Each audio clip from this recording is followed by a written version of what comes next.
Vêtus de t-shirts noirs, des membres du syndicat national des chercheurs du Cameroun portent le deuil de leurs collègues décédés. On ne comprend pas pourquoi on peut traîner le corps de notre collègue jusqu'à ce jour à la morgue de l'hôpital militaire de Maroua.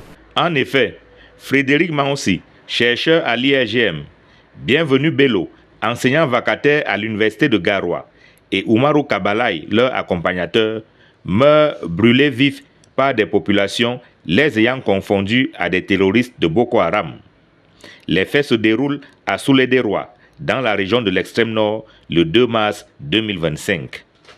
Rendu au 2 mars 2026, soit un an après jour pour jour, les corps n'ont toujours pas été inhumés, aucun hommage académique organisé, malgré les promesses faites à leurs parents, selon le récit du SYNAC. On lui a fait comprendre qu'il fallait attendre les élections présidentielles. Après les élections présidentielles, on a renvoyé les hommages officiels après les élections régionales. Et quand les élections régionales sont finies, il nous a fait comprendre qu'on lui a dit que c'était après le 11 février. Et jusqu'à ce jour, rien n'est fait. Le SYNAC attend pourtant des actions en vue de rendre un hommage bien mérité aux collègues décédés. La première attente, c'était justement d'avoir un Memorial Day, c'est-à-dire que le 2 mars soit institué comme une journée de commémoration pour la mémoire de notre collègue.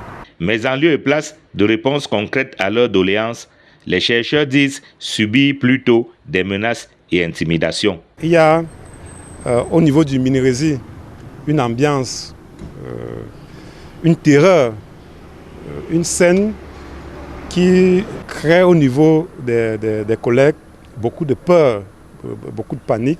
On allait jusqu'à déployer la DGRE pour cette répression syndicale. Dans un communiqué rendu public, le syndicat national des chercheurs du Cameroun fait part de ses inquiétudes, mais surtout de sa volonté de célébrer la mémoire des chercheurs disparus, d'autant que le chercheur ne meurt jamais.